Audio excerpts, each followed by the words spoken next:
Sejak tiba di London, pria berkacamata itu tahu tekanan menjadi manajer di Chelsea. Selain itu, dia juga menyadari bahwa banyak penggemar Chelsea tidak senang dan meragukannya. Namun 4 kemenangan beruntun di Liga ditambah 2 laga di UCL cukup untuk melihat dia bukan pelatih mediocre. Semua keraguan itu tidak pernah memengaruhinya. Penggemar Chelsea jelas menginginkan kesuksesan, dan Rosenior memahaminya. Dia tahu satu-satunya cara untuk memenangkan hati orang adalah dengan memenangkan pertandingan, dengan menurunkan tim di lapangan yang bekerja keras serta mewakili klub dengan baik.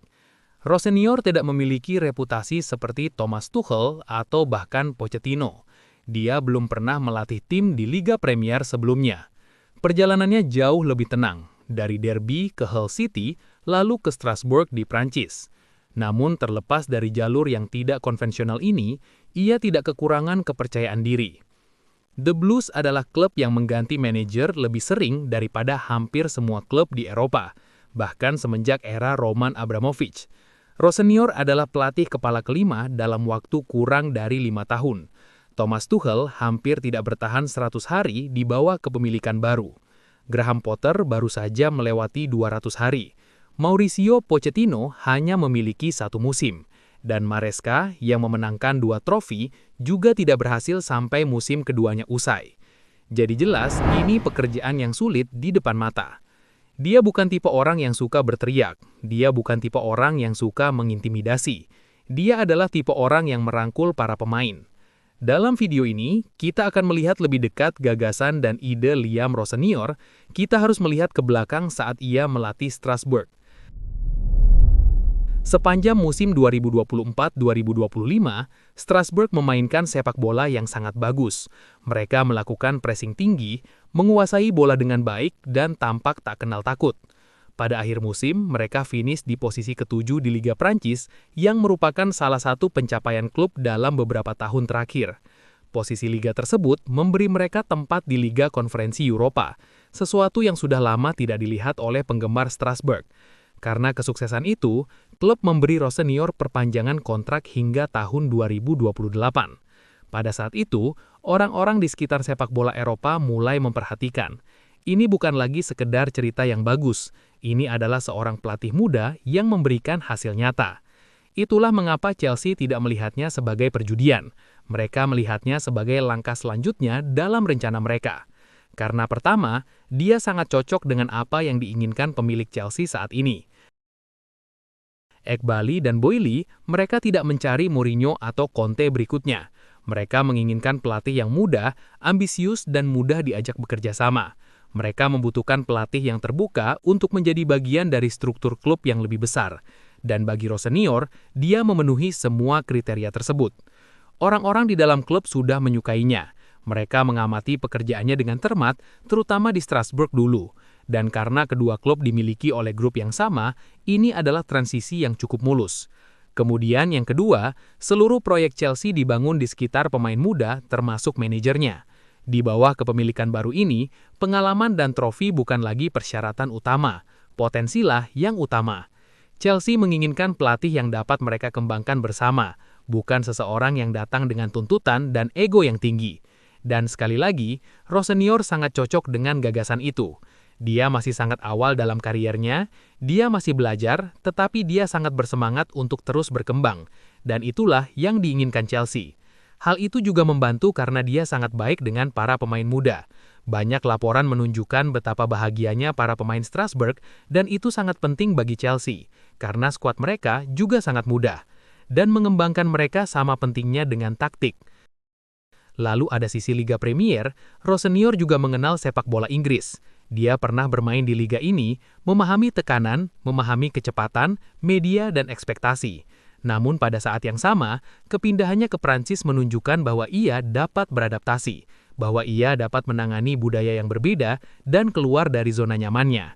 Sekarang, alasan lain mengapa orang menilai Rosenior cukup bagus adalah karena ia memiliki gagasan yang jelas tentang bagaimana ia ingin timnya bermain. Bahkan ketika ia masih menjadi pemain, ia obsesi dengan itu. Ia tidak hanya bermain berdasarkan insting, ia memperhatikan bentuk, pergerakan, dan pola permainan. Kabarnya, saat tumbuh besar, ia menonton tim seperti Ajax dan Barcelona bersama ayahnya, dan ia menyukai bagaimana mereka mengendalikan permainan. Di Strasbourg, Rosenior membangun tim yang menginginkan bola. Timnya selalu menyerang dan sangat percaya diri dalam penguasaan bola. Mereka tidak terburu-buru dan tidak panik. Mereka mencoba mendominasi pertandingan dengan mengontrol ruang dan tempo. Sebagian besar waktu, ia mengatur timnya dengan formasi 3 back. Back sayap memberikan lebar lapangan, gelandang tetap terhubung, dan semuanya dimulai dari belakang. Bahkan tendangan gawangnya pun direncanakan, umpan pendek, pemain mundur ke ruang kosong, dan selalu berusaha mempertahankan bola daripada hanya menendangnya ke depan. Nah, orang ini tidak seperti Amorim. Bentuk formasinya bisa berubah. Terkadang formasinya 3-4-3, 3-4-2-1, bahkan 4-2-3-1. Formasinya banyak berubah selama pertandingan, tapi idenya tidak pernah benar-benar berubah. Rosenior menuntut banyak kerja keras dari para pemainnya, karena timnya melakukan pressing tinggi, mengejar bola, dan jika Anda tidak berlari, maka Anda tidak bermain. Harapannya adalah semua orang bertahan, semua orang melakukan pressing, dan semua orang berkontribusi. Tetapi pada saat yang sama, ia memberi pemain kebebasan saat mereka menguasai bola. Jadi, pemain harus bekerja keras untuk tim. Dan sebagai imbalannya, pemain dipercaya untuk mengekspresikan diri. Keseimbangan itu sangat penting, dan Chelsea menyadari hal ini. Mereka menginginkan seorang manajer yang juga terobsesi dengan membangun serangan dari belakang. Kiper, bek tengah, gelandang, dan semua berperan dalam memulai serangan. Bagi klub seperti Chelsea yang memiliki banyak pemain teknis dan ingin mendominasi bola, gaya ini sangat masuk akal. Dan ketika pemain menggabungkan semuanya, mudah untuk melihat mengapa Chelsea merasa Liam Rosenior adalah pilihan yang tepat. Dia ingin memainkan sepak bola modern, ingin menyerang, dan dia ingin para pemain muda berkembang. Dan karena ia masih muda, bersemangat, dan masih membangun karirnya, itu sangat sesuai dengan keinginan pemilik Chelsea. Mereka tidak menginginkan pelatih yang sudah melakukan segalanya. Justru mereka menginginkan seseorang yang dapat berkembang bersama tim. Mereka juga jelas menginginkan orang yang selalu setuju dan melakukan apapun yang mereka katakan. Mereka mengatakan dia menuntut, tetapi dia memiliki identitas yang jelas, dan dia juga ingin membuat mereka lebih baik. Para pemain muda khususnya sangat senang bekerja dengannya. Andre Santos misalnya, yang saat ini bermain untuk Chelsea, tetapi pernah bermain di bawah asuhan Rosenior di Strasbourg, mengatakan bahwa Rosenior memadukan disiplin dengan kreativitas. Dia memintanya untuk melakukan segalanya secara defensif, tetapi kemudian memberinya kebebasan untuk menjadi dirinya sendiri ketika dia merebut bola. Sekarang, masalah terbesar Chelsea selama beberapa musim terakhir adalah inkonsistensi, perubahan yang konstan, dan terlalu banyak pemain muda. Secara teori, Rosenior seharusnya membawa struktur, kepercayaan, dan sistem yang dipercaya oleh para pemain. Di dalam klub, namanya langsung naik ke puncak daftar setelah Maresca pergi. Jadi, para pemilik memang sudah mempercayainya. Tetapi penggemar Chelsea sedikit bisa bernafas lega.